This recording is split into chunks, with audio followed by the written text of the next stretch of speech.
সামুদ্রিক মাছের প্রজনন রক্ষায় দেশের সমুদ্র সীমানায় সরকারের চলমান ৫৮ দিনের নিষেধাজ্ঞায় চরম বিপাকে পড়েছেন পিরোজপুরের প্রায় ৫,৫০০ নিবন্ধিত সমুদ্রগামী জেলে।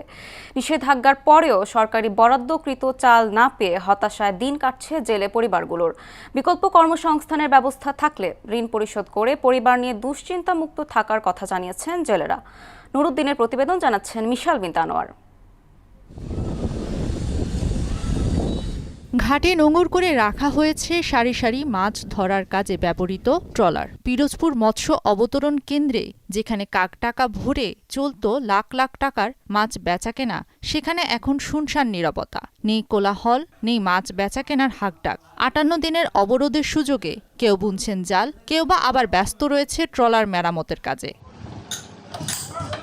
একদিকে সংসারের চিন্তা, অন্যদিকে এনজিও আর মহাজনের ঋণ নিয়ে দুশ্চিন্তায় দিন পার করছেন হাজারো জেলে পরিবার। কোনো ইনকাম নাই, কোনো আয়োজন নাই, ওই রোজ আনে রোজ খাই, একশো আনে এক দুই দিন খাই। ঋণ নিয়ে খাওয়া লাগে, সরকার দেয় ৫০ কেজি চাল লাগে, 70 কেজি চাল দেয়, এভাবেই পাইনি আমরা খাবো কি। সরকার আমাকে কোনো মোটামুটি একটা সহযোগিতা করছে, তাহলে হয়তো মনে করো নাতিবি দিলে খাইলে বাঁচতে পারতাম মোটামুটি। নিষেধাজ্ঞা শুরু ৩ সপ্তাহ পেরিয়ে গেলেও সরকারি বরাদ্দের চাল পায়নি বলে অভিযোগ করেন জেলেরা।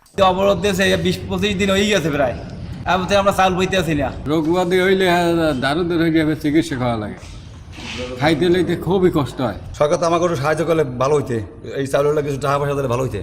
সরকারি সহায়তা হিসেবে প্রত্যেক জেলে প্রায় ৭৮ কেজি ডিজিএফ চাল এবং নিষেধাজ্ঞা শেষে পর্যাপ্ত মাছ পাবে বলে জানান এই মৎস্য কর্মকর্তা। পিরোজপুর জেলায় ৫,৩৯৩ জন সমুদ্রগামী জেলে ৪১৭.০৪ মেট্রিক টন চাল বিতরণ করা হয়েছে, যাতে পরিবার প্রতি ৭৭.৩৩ কেজি চাল তারা পেতে পারে এবং অবরোধের পরে আবার যারা তারা সমুদ্রে যেতে পারে তার জন্য সকল ধরনের উদ্যোগ আমরা গ্রহণ করব। দীর্ঘমেয়াদী এই নিষেধাজ্ঞা বাস্তবায়নের ক্ষেত্রে জেলেদের জন্য পর্যাপ্ত সহায়তা নিশ্চিত করা না গেলে মানবিক সংকট আরও বাড়বে বলে মনে করছেন সংশ্লিষ্টরা। মিশাল বিনতে আনোয়ার, মোহনা সংবাদ।